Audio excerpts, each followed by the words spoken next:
What's up guys, Steve Craig Retro Games back with another video, and tonight we are just going to discuss the Nintendo Switch 2.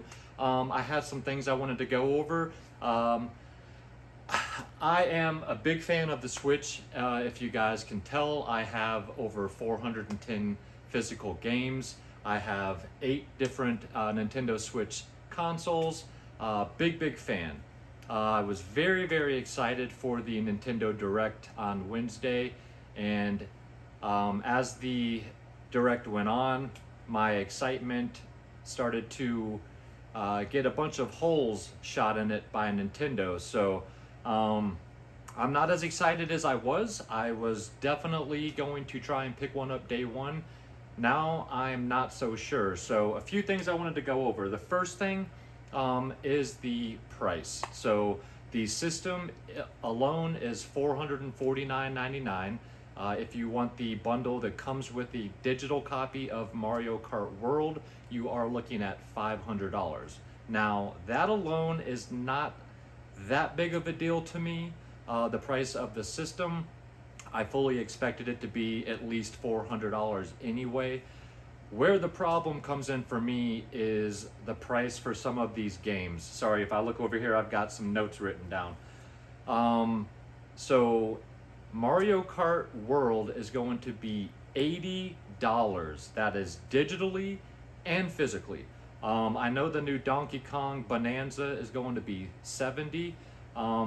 What I think is crazy is next week or in a couple of weeks, I'm going to be picking up my copy of Claire Obscura Expedition 33 for the Xbox One. That game brand new is $40, looks phenomenal. Definitely one of the top 3 games of the year I am looking most forward to. And that game again is $40 brand new. Nintendo is asking $80 for a kart game. Now mind you, I love Mario Kart. I'm sure it's going to be a fantastic game, but $80. So when the new Legend of Zelda comes out, is that going to be $100? When Grand Theft Auto 6 comes out, is that going to be $120? What are these special editions going to cost? I mean, $80 for a brand new game is absolutely insane to me. I don't know, I just can't wrap my head around that. And before some of you people say, oh, but in the 90s during the Nintendo 64 era, there were games that cost $70, $80, and $90 brand new. Yeah, well, they did, that's true. However, money went a lot further back then than it does now. So if you adjust for inflation, I'm sure that that money would, $80, $90 back in the mid 90s would probably pull you twice that today. So that would take that $90 or that $80 game right back down to $40 in today's money. So that's the first thing as far as the price is concerned. Joy-Cons are going to be $90 instead of the $80 they used to be. I'm pretty sure the Pro Controller is still $80. And then the charging controller that the one that came with the original Switch was not a charging controller, but this one does not come with that center piece that you slide the Joy-Cons into and gives you an immediate controller. That is now sold separately. Next up is the cartridges. So I still don't know all the specifics. Obviously, they're still coming out with information. However, I am hearing that at the very least, some of these games are going to be codes in boxes, which again is absolutely insane to me. So you're going to walk into a store, you're going to pick up a game off the shelf, you're going to purchase it, walk home or drive home. When you open that game up, instead of a cartridge, there's going to be a code in a box. And then other games are going to be key card codes or key cards. So it'll be a cartridge with maybe 10% of the game on the cartridge, and you have to download the rest of the game. So basically the cartridge is just a key code to get you into the rest of the game. So if you're not able to do that, I guess the cartridge is basically null and void down the road at some point. Not really sure. Not very keen on that. Do not like the code in the box crap.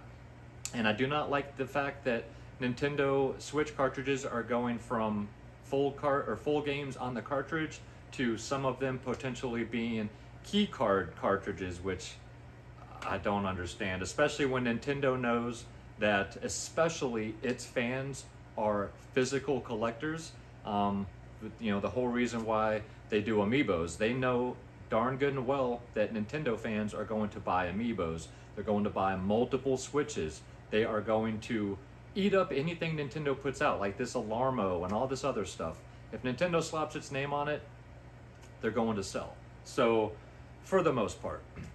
And the reason why I'm bringing all of this up is GameStop is starting to promote trade-ins for your Switch toward a Switch 2.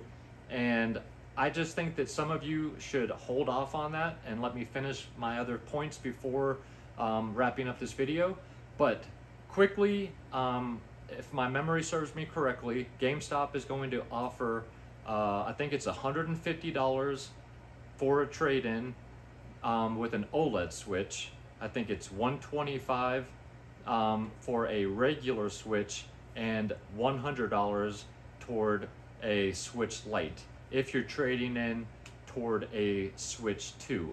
So these are the reasons why I think you should possibly hold on to your Switch before doing that.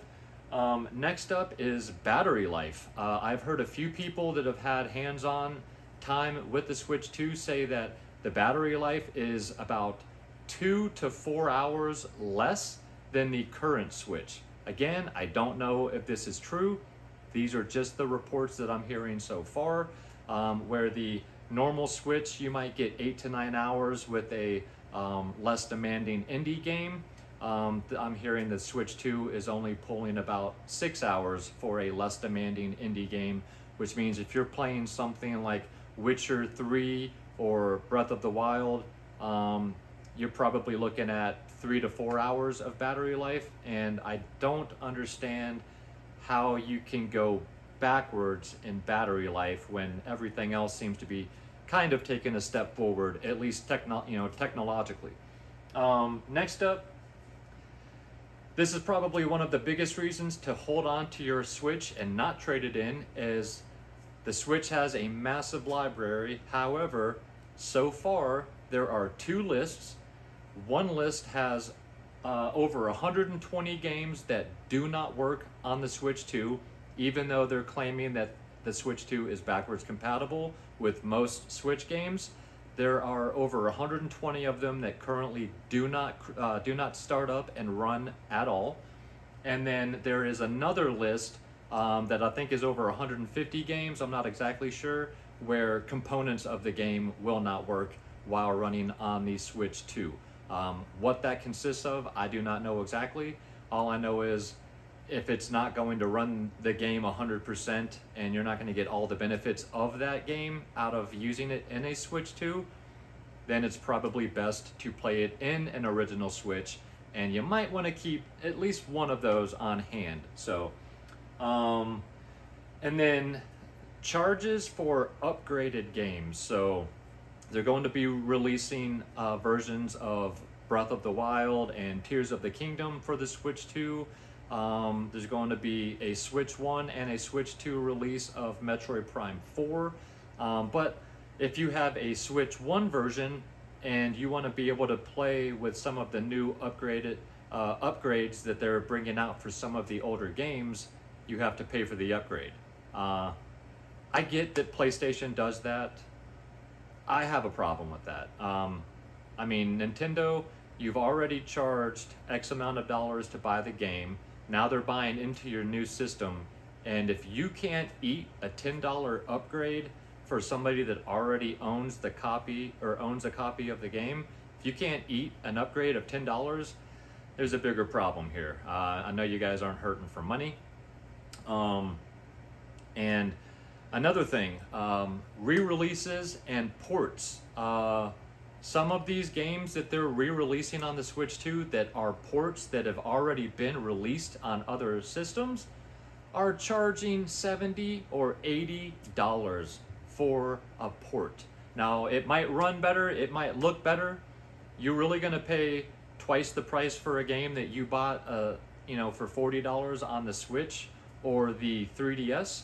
One of the games that I'm trying to remember was a 3DS game. It was $40 brand new. They're porting it to the Switch 2, and it's going to cost $80 now on the Switch 2, which is insane. So I think Nintendo's getting a little greedy here. I was very, very excited for this system. There are other things I was thinking about going over for the system as well, but I think I've kind of made my point. I was never planning on trading any of my systems in, but for those of you that were thinking about it, maybe hold on to your Switch for a little bit longer. You never know. And if you have a large library of Switch games and you trade that Switch in toward a Switch 2 and it doesn't play a good chunk of the games you own, you're going to be kind of upset. I don't think that there's going to be a price drop. I heard somebody else bring up the fact that the 3DS was originally released at $250, but it sold so poorly to begin with that 6 months later they dropped the price down to $175, and then it ended up, selling gangbusters, saving Nintendo, and we all know the rest. I don't see a price drop possibly happening for the Switch 2, so I wouldn't hold your breath on that. I'm just not as antsy to jump in day one as I was on Wednesday now. So I'm still debating whether or not I'm even planning on picking one up. There was no doubt in my mind 2 days ago. Now I'm seriously doubting whether or not I will pick one up. I don't even know if I'm going to pick one up at all, guys. I've got such a fantastic collection of games behind me that I could honestly play games for the rest of my life and probably not play all of them. And I'm over companies bending us over and repeatedly taking our money for the same damn game over and over and over, and they just keep spewing the same stuff out and asking for more money. So I don't know about you guys. I'm a big fan of Nintendo. I'm a big fan of Xbox and PlayStation. I love all of them. But I'm tired of companies taking advantage of us. And I think that Nintendo charging $80, again, it's not even the system price, it's the game price, it's the upgrade price. Oh yeah, one other thing I wanted to mention. There's a game that they're releasing. It's basically a walkthrough tutorial on how the Switch 2 operates and works. Is it being released for free with the Switch 2? Nope. They're going to charge you for that too if you want to play it. So I feel like Nintendo's getting greedy, and I'm not liking where this is going. So I would love to know your guys' thoughts. What did you guys think about the Nintendo Direct? What did you think about the Switch 2? What do you think about the games that they've showed off so far? What are your thoughts on my thoughts? Do you think I'm way out of line? Do you think I'm dead on with my ideas and thoughts here? I would love to know your thoughts down below, guys. If you made it till now, I greatly appreciate you. I will be back next week with a pickups video. Sorry about last week, guys, but we've had construction going on here and a lot of hammering and banging and loud noises, and it's just now starting to kind of quiet down, but we still have another week or two of construction to go. But regardless, thank you guys so much for watching. Please leave me some comments down below. And until next week, guys, have an absolutely fantastic weekend. Take care of yourselves out there and keep gaming.